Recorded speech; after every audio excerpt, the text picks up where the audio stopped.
नमस्कार, मैं रविश कुमार। नेता विपक्ष सटीक और संसदीय शब्द है नेता प्रतिपक्ष। इस बार 18वीं लोकसभा में मान्यता प्राप्त नेता प्रतिपक्ष होने जा रहा है।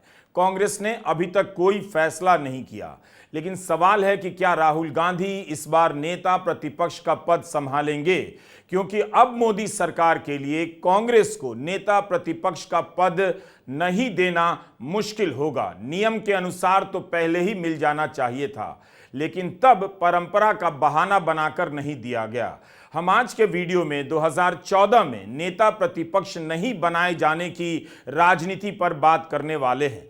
अगर राहुल गांधी नेता प्रतिपक्ष बनते हैं तब प्रधानमंत्री मोदी का सामना केवल नीतीश कुमार और चंद्रबाबू नायडू से ही नहीं, राहुल गांधी से भी होगा।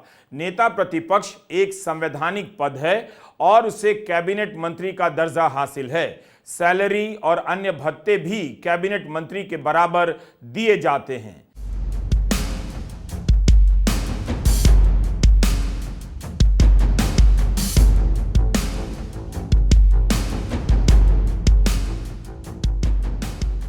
नेता प्रतिपक्ष सदन में जनता की आवाज होता है। उससे उम्मीद की जाती है कि वह जनता के बीच रहे, जाए, उससे मिले और उसकी बात सुने, उसकी आवाज सरकार तक पहुंचाए। राहुल गांधी नेता प्रतिपक्ष बनकर अब उनकी आवाज सदन में उठा सकेंगे। अग्निवीर योजना हटाने की बात कर सकेंगे और गिग वर्कर के अधिकारों के सवाल उठा सकेंगे। ट्रक ड्राइवरों की लड़ाई और बेहतर तरीके से लड़ पाएंगे। सदन में लोग सुनेंगे कि नेता प्रतिपक्ष बोल रहा है, देखेंगे कि जब नेता प्रतिपक्ष बोल रहा है तो सदन के नेता यानी प्रधानमंत्री क्या जवाब देते हैं। इन सब से अलग एक और बड़ी बात होगी, मोदी के सामने राहुल का बैठ जाना। संवैधानिक नियुक्तियों के समय नामों पर विचार विमर्श करना, जिस राहुल गांधी के सामने आने से मोदी कतराते रहे, नेता प्रतिपक्ष बनकर राहुल गांधी अब उनके सामने होंगे। यही नहीं, जब 18वीं लोकसभा में नेता प्रतिपक्ष बोलने के लिए उठेगा, सदन की शोभा कुछ अलग नजर आएगी। नेता प्रतिपक्ष जब प्रधानमंत्री से इस्तीफा मांगेगा, अदानी के खिलाफ हिंडनबर्ग की रिपोर्ट पर संयुक्त संसदीय समिति से जांच की मांग करेगा, तो उसकी खबर अब दबाई नहीं जाएगी, छापी जाएगी। राहुल अदानी जी के आपने स्टॉक्स तो देखे होंगे, देखे हैं वो स्टॉक्स उनके, तो बड़ी इंटरेस्टिंग बात है। जनता अदानी जी को मोदी जी से डायरेक्टली कोरिलेट कर रही है। मोदी जी की हार होती है, स्टॉक मार्केट कहता है भैया मोदी जी गए तो अदानी जी गए। मतलब डायरेक्ट रिलेशनशिप है, करप्शन की रिलेशनशिप है। और देश ने नरेंद्र मोदी जी को साफ कह दिया है कि हम आपको नहीं चाहते हैं। गांधी अगर नेता प्रतिपक्ष बनते हैं तो संवैधानिक पदों पर कई नियुक्तियों के वक्त वे प्रधानमंत्री के साथ विचार विमर्श करते नजर आएंगे। चुनाव आयुक्त की नियुक्ति हो या लोकपाल की नियुक्ति, जब नामों की चर्चा होगी तब राहुल गांधी का वहां होना जरूरी हो जाएगा। अपने तीसरे कार्यकाल में मोदी पहली बार नेता विपक्ष का सामना करेंगे। आप जानते हैं क्यों नहीं था उनके 2 कार्यकाल में नेता प्रतिपक्ष? क्योंकि संवैधानिक पदों पर मनमाने तरीके से नियुक्तियां करनी थी, योग्य की जगह अपना आदमी बिठाना था। केंद्रीय सतर्कता अधिकारी, सीबीआई निदेशक, लोकपाल जैसे पदों पर नियुक्ति में नेता प्रतिपक्ष के शामिल होने का प्रावधान रहा है। 2014 में दिल्ली हाई कोर्ट में एक मुकदमे के जवाब में सरकार ने कहा कि सीवीसी और आरटीआई एक्ट में नेता विपक्ष के स्थान पर विपक्ष के सबसे बड़े दल के नेता को शामिल किए जाने संबंधी बदलाव किए गए हैं और सीबीआई तथा लोकपाल एक्ट के संदर्भ में भी ये बदलाव किए जाने हैं जो बाद में किए गए। सितंबर 2018 में लोकपाल की नियुक्ति के लिए बैठक हो रही थी। कांग्रेस नेता मल्लिकार्जुन खड़गे को समिति सदस्य के तौर पर नहीं, स्पेशल इनवाइटी के तौर पर बुलाया गया तो खड़गे ने इनकार कर दिया। खड़गे ने तब प्रधानमंत्री मोदी को एक पत्र लिखा, कहा कि सिलेक्शन कमेटी में भागीदारी, अपना मत दर्ज करवाने और वोटिंग के अधिकार के बिना यह बुलावा किसी मतलब का नहीं। हम आपको आज के वीडियो में यही बता रहे हैं कि कैसे 2014 में इस पद को खत्म करने का खेल रचा गया और नियुक्तियों में नेता प्रतिपक्ष का होना जो अनिवार्य होता था उसे बदल दिया गया। उस समय आप मोदी मोदी की आंधी में थे और उस आंधी का फायदा उठाकर जिस पेड़ को उखाड़ने की जरूरत नहीं थी उसे भी उखाड़ कर फेंक दिया गया। तो यह वीडियो बहुत जरूरी है। लोकसभा में हर दल का अपना नेता होता है, लेकिन नेता प्रतिपक्ष एक ही होता है। प्रधानमंत्री सदन के नेता होते हैं। यही नहीं, चुनाव प्रचार के दौरान उनके एक बयान पर कई अखबारों में हेडलाइन बनाई गई कि इस बार कांग्रेस को शहजादे की उम्र से भी कम सीटें आएंगी और नेता विपक्ष का पद भी नहीं मिलेगा। पिछले 3 चरण के मतदानों के रुझान के बाद मुझे बराबर समझ आया कि उन्होंने ऐसा क्यों कहा है, क्योंकि उनके मन में पक्का हो गया है कि कांग्रेस और उसके साथी सब मिलाकर के भी मान्य विपक्ष को जितनी सीटें चाहिए, ऑपोजिशन को जितनी सीटें चाहिए, जो 10% होती है, यानी करीब करीब 50 के ऊपर थोड़ी, लेकिन उनको लग रहा है इतनी भी नहीं आएगी। मुझे हमेशा लगता था कि प्रधानमंत्री मोदी की नजर इस संख्या पर रहती है कि कोई नेता प्रतिपक्ष ना हो।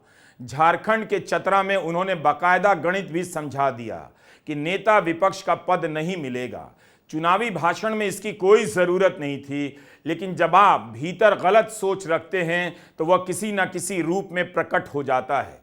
मैं नेता विपक्ष के पद को लेकर 2014 से ही नजर रखता रहा हूं, क्योंकि जबरन इस पद को देने से रोका गया ताकि नेता प्रतिपक्ष सरकार से दूर हो जाए, प्रधानमंत्री मोदी उसके साथ बैठकें ना करें, मुलाकात भी ना हो। बहुत कम प्रसंग है जब उन्होंने अपने 10 साल के कार्यकाल में विपक्ष के नेताओं से मुलाकात की है। आप रिकॉर्ड निकाल कर चेक कर सकते हैं। इंटरव्यू में जरूर मोदी ने कहा कि वे चाहते हैं कि मजबूत विपक्ष हो, लेकिन उनके 10 साल के काम का रिकॉर्ड बताता है कि उन्होंने विपक्ष को कितना कम विश्वास में लिया है। विपक्ष के सवालों का जवाब देना भी जरूरी नहीं समझते। चतरा में यह उनकी दिल की बात थी जो बाहर आ गई। 2014-2019 में नेता प्रतिपक्ष नहीं था। हम बता रहे हैं क्यों नहीं था। यह उनकी दमित इच्छा थी जो प्रकट हो गई। 2 जून के जागरण में यह हेडलाइन छपी, कोई भी लोकतांत्रिक मिजाज का प्रधानमंत्री ऐसी कामना नहीं करेगा कि उसके सामने विपक्ष ना हो। एक लोकतांत्रिक देश का प्रधानमंत्री, that too mother of democracy का प्रधानमंत्री, जब यह कहे कि नेता विपक्ष का पद नहीं मिलेगा तो यह साधारण बात नहीं है। इससे पता चलता है कि वे लोकतंत्र का कितना सम्मान करते हैं। विपक्ष से उनकी नफरत ही बता रही थी कि इस बार 400 सीटें मिल जाती तो वे क्या क्या कर सकते थे। मैं साथियों बड़ी जिम्मेवारी के साथ कहता हूं कि इस चुनाव के साथ साथ जहां विधानसभा के चुनाव भी चल रहे हैं, जैसे उड़ीसा में है, आंध्र में है, अरुणाचल प्रदेश में है, जहां जहां विधानसभा के चुनाव भी साथ में है, सिर्फ दिल्ली में 400 पार करेंगे इतना ही नहीं, विधानसभा में भी भारी बहुमत से एनडीए की सरकारें बनेगी।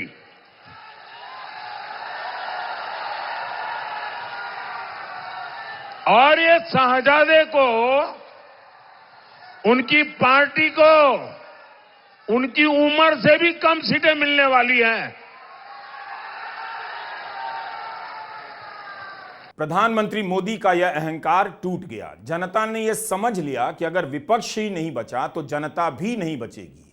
नेहरू के समय भी विपक्ष के पास संख्या नहीं थी, मगर नेहरू विपक्ष का सामना भी करते थे, सम्मान भी। विपक्ष के नेताओं के भाषणों की तारीफ किया करते थे। 26 नवंबर 1951 को नेहरू ने एक चुनावी भाषण में कहा था, मैं यह नहीं सोचता कि दूसरी पार्टियों को भारत में नहीं होना चाहिए। निश्चित तौर पर उनका स्वागत है। कांग्रेस या अन्य किसी संगठन के लिए यह बहुत खतरनाक होगा कि उसके सामने कोई हो ही नहीं। हर हाल में विपक्ष होना चाहिए, संघर्ष होना चाहिए, क्योंकि जीवन संघर्ष है। जीवन आसान नहीं है। कोई भी संगठन, कोई भी व्यक्ति जिसके पास आराम तलबी के लिए वक्त है, इससे भ्रष्ट हो जाता है। लेकिन मोदी के दौर में नारा चलाया गया कांग्रेस मुक्त भारत का। विपक्ष को हर तरह से कुचल दिया गया। अब हम आते हैं इस पर कि 2014 में क्या हुआ। कांग्रेस को 44 सीटें आईं। कांग्रेस को नेता प्रतिपक्ष का पद नहीं दिया गया। उस साल इसे लेकर खूब बहस हुई। मैं बस पुराना पाप याद दिला रहा हूं। प्रधानमंत्री अक्सर पाप का इस्तेमाल करते हैं। परमात्मा उनको भेज देते हैं और विपक्ष के पाप वो खुद गिना देते हैं। हर दिन सरकार के चाटुकार विशेषज्ञों को जुटाकर समझाया जाने लगा कि ऐसा कोई प्रावधान है कि नेता विपक्ष की मान्यता उसे ही मिलेगी जिसकी पार्टी के पास सदन की कुल संख्या का 10% होगा। उस समय हार के कारण कांग्रेस का मनोबल टूट गया था। कांग्रेस ने बहुत गंभीरता से इस पद के लिए प्रयास नहीं किया। क्या ऐसा कोई नियम था? क्या बहुमत के दम पर किया गया? नेता विपक्ष का पद क्यों नहीं दिया गया? इसे आपको समझना चाहिए। तभी पता चलेगा कि अगर मोदी के पास प्रचंड बहुमत आ गया होता तो संसदीय प्रक्रियाओं और संवैधानिक प्रक्रियाओं की क्या हालत कर दी जाती। कल्पना करने की जरूरत नहीं, जो उन्होंने किया है उसे ही पलटकर देख लेने की जरूरत है। सुमित्रा महाजन जैसी शालीन नेता लोकसभा की अध्यक्ष थीं। उनके हाथों यह कार्य संपन्न कराया गया। 2019 में उनका भी टिकट कट गया और संसद नहीं पहुंची। 2014 में सुमित्रा महाजन ने परंपरा का हवाला देते हुए कहा कि हम इसलिए नेता प्रतिपक्ष नहीं बनाएंगे क्योंकि 10% सांसद होना जरूरी है। तो विपक्ष केवल विपक्ष की बेंच से नहीं मिटाया जा रहा था, बीजेपी के भीतर भी विपक्ष को कुचला जा रहा था। विपक्ष का मतलब आवाज। ईडी के डर से विपक्ष के कई सांसद डर गए तो बीजेपी वाले भी डर गए। आपको बीजेपी के ही सांसदों के बयान सुनाई नहीं देंगे जिसमें वे सरकार की नीतियों की आलोचना कर रहे हैं, पत्र लिख रहे हैं या कोई अलग राय रखते हैं। उनका काम केवल मोदी मोदी करना रह गया और मन की बात सुनने के लिए टेबल कुर्सी लगवाकर रेडियो सुनना रह गया। जबकि उनका बस चलता तो एक भी मन की बात खुद से नहीं सुनते, मगर फोटो भेजना होता था तो बीजेपी के सांसद मन की बात कैसे नहीं सुनते। यही नहीं, सुमित्रा महाजन ने उस वक्त सोनिया गांधी को पत्र लिखा कि हम क्यों नहीं नेता प्रतिपक्ष बना रहे हैं। कांग्रेस ने कहा वह सबसे बड़ी पार्टी है। बीबीसी के अनुसार 14 अगस्त 2014 को सुमित्रा महाजन ने सोनिया गांधी को पत्र लिखा। उन्होंने कहा कि इससे पहले भी कई उदाहरण रहे हैं जब लोकसभा में कोई विपक्ष का नेता नहीं था क्योंकि विपक्षी दलों के पास जरूरी संख्या में सांसद नहीं थे। इस मामले में सुमित्रा महाजन ने परंपरा को आधार बनाया। सुमित्रा महाजन सुषमा स्वराज का वो भाषण भूल गईं जिसमें उन्होंने नेता प्रतिपक्ष का मतलब समझाया था। आज भी उनका यह भाषण बीजेपी के यूट्यूब चैनल पर मौजूद है। भारत में लोकतंत्र की जड़ें बहुत गहरी है मित्रों। हमने आजादी के बाद लोकतंत्र नहीं अपनाया।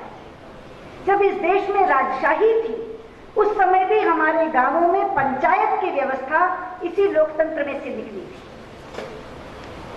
लेकिन जब से भारत आजाद हुआ और हमने चुनाव की प्रणाली अपनाई, तब से कोई सरकार रही हो, एक दल की या मिलीजुली या गठबंधन की, विपक्ष हमेशा रहा है और बहुत प्रभावी रहा है। संख्या कम भी रही हो विपक्ष की सदन में तो भी वो बहुत प्रभावी रहा है। लेकिन 1977 से तो हमारे देश में विपक्षी दल को मान्यता देकर नेता प्रतिपक्ष को मान्यता देने की परंपरा पड़ी है। 1977 में एक बिल पास हुआ संसद में जिस समय जनता पार्टी का शासन था, salaries and allowances of leaders of opposition act, जिसमें यह तय किया गया कि संसद में जो सबसे बड़ा विपक्षी दल होगा संख्या की दृष्टि से, उसके चुने हुए नेता को स्पीकर नेता प्रतिपक्ष का दर्जा देगी और वो दर्जा मिलने के बाद उसकी सीट चिन्हित की। लोकसभा में नेता सदन के बिल्कुल सामने नेता प्रतिपक्ष की सीट है। यह भाषण 2 अगस्त 2013 का है जब सुषमा स्वराज ही नेता प्रतिपक्ष थीं। दिल्ली यूनिवर्सिटी की लॉ फैकल्टी में भाषण दे रही थीं। मोदी के आगे सुषमा भी अपना भाषण भूल गईं। उन्होंने भी नेता प्रतिपक्ष देने की बात नहीं की। सब के सब चुप हो गए क्योंकि 2014 में मोदी के नाम पर सबने एक डर ओढ़ लिया। विपक्ष के साथ साथ बीजेपी के कद्दावर नेता भी डर गए और उस डर के आतंक में शुरू हुआ लोकतंत्र की संस्थाओं को खत्म करने का खेल। परंपरा के आधार पर नेता विपक्ष नहीं दिया गया। सुमित्रा महाजन ने कहा कि विपक्ष के नेता पद के लिए विपक्षी दल के पास कम से कम 10% सांसद होना जरूरी है। लोकसभा में 543 सांसद हैं, कांग्रेस के पास 55 सीटें होनी चाहिए, जो कि नहीं है। कांग्रेस ने अपने दावे के पक्ष में कहा था, यूपीए सबसे बड़ा विपक्षी गठबंधन है। कई संविधान विशेषज्ञों, अटॉर्नी जनरल ने यही बात कही, लेकिन एक शख्स अलग था जो अलग बात कह रहा था, पीडीटी आचार्य। 2014 के दैनिक भास्कर में पीडीटी आचार्य का लेख छपा। इसका शीर्षक ही साफ साफ कह रहा था, कांग्रेस को विपक्ष के नेता पद का हक है। संविधान विशेषज्ञ पीडीटी आचार्य का कहना था कि जिस विपक्षी दल के पास सबसे ज्यादा सांसद होंगे, उसके नेता को लोकसभा अध्यक्ष नेता प्रतिपक्ष के रूप में मान्यता देने के लिए बाध्य हैं। संसदीय अधिनियम 1977 के अनुसार नेता प्रतिपक्ष के वेतन और भत्तों संबंधी धारा 2 में नेता प्रतिपक्ष को इस प्रकार वर्णित किया गया है, नेता प्रतिपक्ष उस विपक्षी दल का नेता होता है जिसका लोकसभा में सर्वाधिक संख्या बल है और जिसे लोकसभा अध्यक्ष ने ऐसे नेता के रूप में मान्यता दी है। इस धारा में या अधिनियम की किसी अन्य धारा में ऐसा नहीं कहा गया है कि नेता प्रतिपक्ष का पद हासिल करने के लिए किसी दल के लिए लोकसभा में 10% सदस्य होना अनिवार्य है। 1977 का अधिनियम मोटे तौर पर नजरअंदाज कर दिया गया। कहीं नियम में नहीं लिखा है कि 543 का 10% यानी 55 सीटें होंगी तभी नेता प्रतिपक्ष का पद दिया जाएगा। आचार्य ने लिखा कि एक दूसरे नियम के जरिए कंफ्यूजन फैला दिया गया। वो नियम सदन में किसी दल को मान्यता देने से जुड़ा था कि अगर 55 सदस्य होंगे तो मान्यता प्राप्त दल माना जाएगा, उससे कम होंगे तो उसे समूह के तौर पर मान्यता दी जाती है। 1998 में एक अधिनियम बना जिसका नाम है संसद में मान्यता प्राप्त दलों के नेता और मुख्य सचेतक अधिनियम। पीडीटी आचार्य ने 2 अधिनियमों को मिलाकर जो दलीलें दी जा रही थी उसे दोषपूर्ण माना और कहा कि दोनों के प्रावधान अलग अलग हैं, हर अधिनियम का संदर्भ दूसरे से अलग होता है।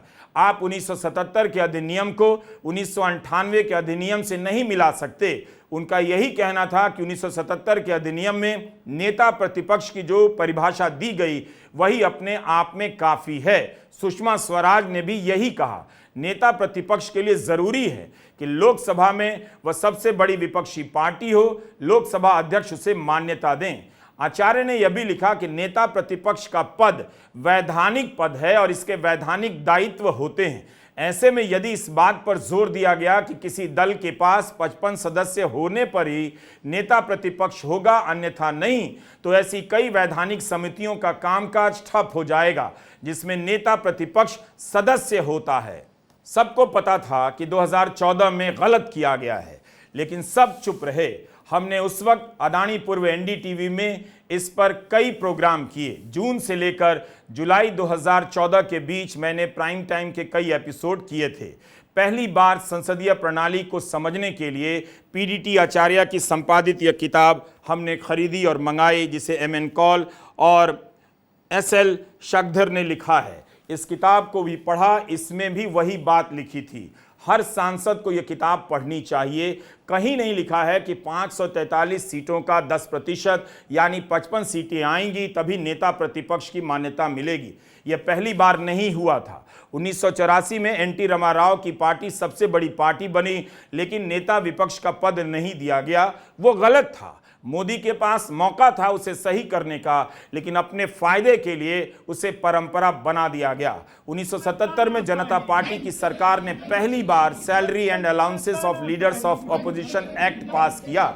इसी एक्ट में पहली बार नेता प्रतिपक्ष को परिभाषित किया गया, उसे वैधानिक मान्यता दी गई, कैबिनेट मंत्री का दर्जा दिया गया। उसी के हिसाब से नेता प्रतिपक्ष की सैलरी भी तय की गई। 1997 के अधिनियम में कहीं नहीं लिखा है कि 55 सीटें होंगी तभी नेता प्रतिपक्ष का पद मिलेगा। मोदी ने जनता सरकार के बनाए नियम को भी पलट दिया या उसकी परवाह नहीं की। व्याख्याओं के दम पर भारत के लोकतंत्र को नेता प्रतिपक्ष के पद से वंचित कर दिया गया। आईटी सेल, गोदी मीडिया 10 साल तक विपक्ष के प्रति नफरत भर चुका था। यही नहीं, उन्हें पता था कि मीडिया में कोई भी 2014 में नेता प्रतिपक्ष की हत्या का मामला नहीं उठाएगा। इसलिए वे उल्टा विपक्ष की भूमिका को लेकर कांग्रेस को लेक्चर देने लगे। जनता धर्म के नशे में पागल हो चुकी थी, इसलिए उसने भी देखना बंद कर दिया गलत क्या है सही क्या है। उसे बेवकूफ बनाया जाता रहा और वह बेवकूफ बनती रही धर्म के नाम पर। आदरणीय अध्यक्ष जी, आज विपक्ष की जो हालत होगी ना, इसकी सबसे दोषी कांग्रेस पार्टी है।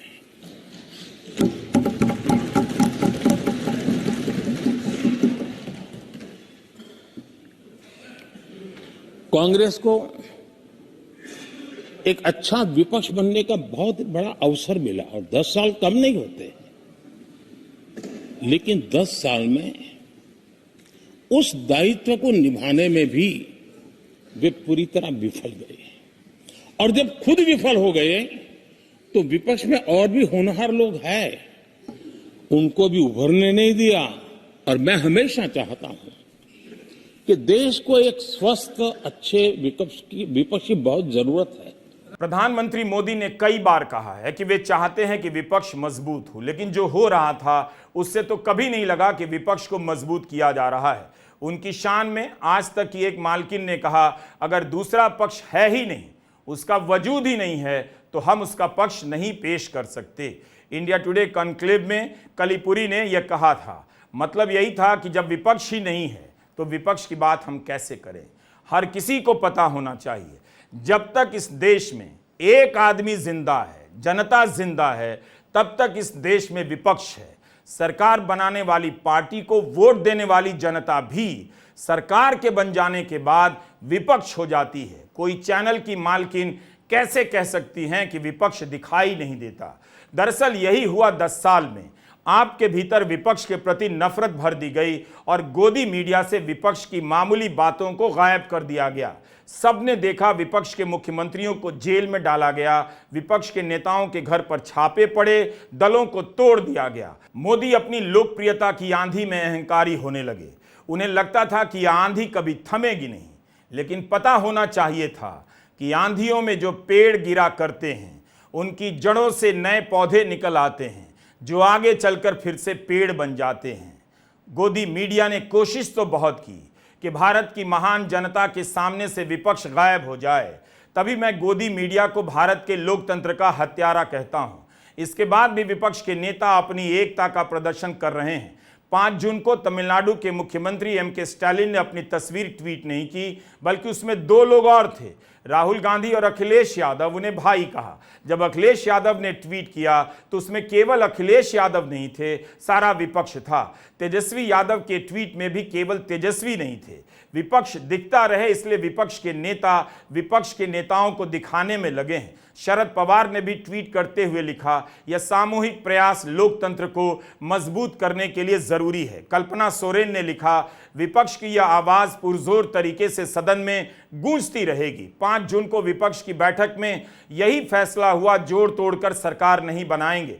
जिस संविधान की लाल किताब को हाथ में लेकर राहुल गांधी और अन्य नेता प्रचार कर रहे थे, उसी संविधान को हाथ में लेकर कांग्रेस ने नतीजे आने पर प्रेस कॉन्फ्रेंस की कि हमने संविधान बचा लिया, भारत के गरीब लोगों ने बचाया।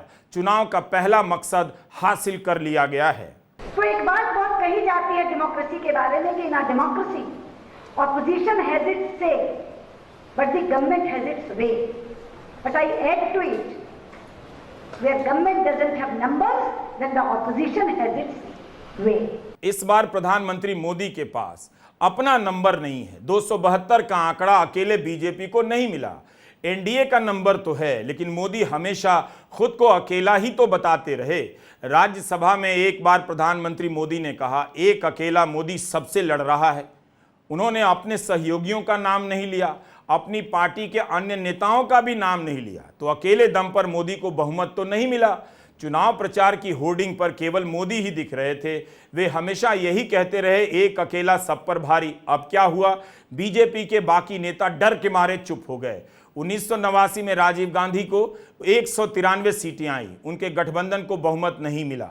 तब भी इतनी सीटें लेकर राजीव गांधी ने सरकार बनाने का प्रयास नहीं किया। राजीव गांधी ने प्रधानमंत्री का पद छोड़ दिया। नरेंद्र मोदी यह पद नहीं छोड़ पाएंगे। बीजेपी का नेता चुने जाने से पहले ही एनडीए का नेता घोषित करवा लिया। 17वीं लोकसभा में 100 से अधिक सांसदों को निलंबित किया गया। एक महिला सांसद महुआ मोइत्रा को ध्वनि मत से सदन से निकाला गया। दानिश अली को बीजेपी के सांसद ने सांप्रदायिक गाली दी। प्रधानमंत्री नरेंद्र मोदी चुप रहे। उन्हें यकीन हो गया था कि जनता को लोकतंत्र और संसद से कोई मतलब नहीं है। वो धर्म के नशे में अपना विवेक खो चुकी है। कांग्रेस को इस बार 99 सीटें मिली हैं। अब उसके पास 55 से अधिक सीटें हैं। इंडिया गठबंधन के पास 230 से अधिक। सत्ता पक्ष के बराबर ही है विपक्ष। यह संतुलित भारत का नया दौर है। क्या आप प्रधानमंत्री विपक्ष को सम्मान देंगे?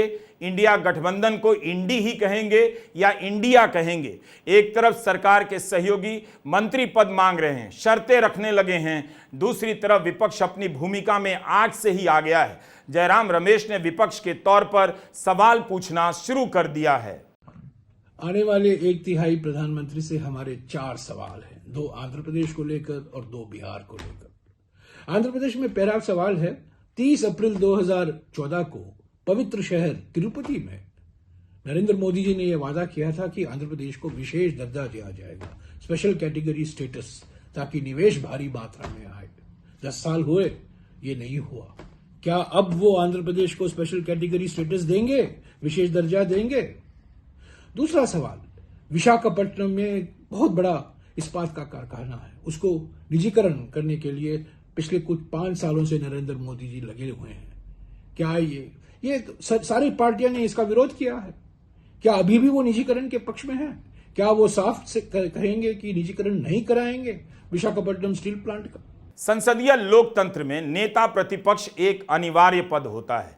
ब्रिटेन में तो इसे शैडो प्रधानमंत्री कहते हैं। माना जाता है कि अगर सरकार गिर जाती है तो नई सरकार बनाने के लिए वही तैयार होगा। वहां तो नेता प्रतिपक्ष का अपना एक छाया मंत्रिमंडल भी होता है। विपक्ष का काम केवल सरकार की आलोचना करना नहीं, बल्कि मौका आए तो सरकार बनाने की जिम्मेदारी संभालना भी है। 2024 में आपने एक शानदार विपक्ष दिया है। आपने सदन को नेता प्रतिपक्ष दे दिया। इसलिए जनादेश सरकार बनाने का नहीं, यह पहला जनादेश है जब भारत की जनता ने विपक्ष का निर्माण किया है। इस वक्त राष्ट्र निर्माण का यही मतलब है, विपक्ष का निर्माण। नमस्कार, मैं रवीश कुमार।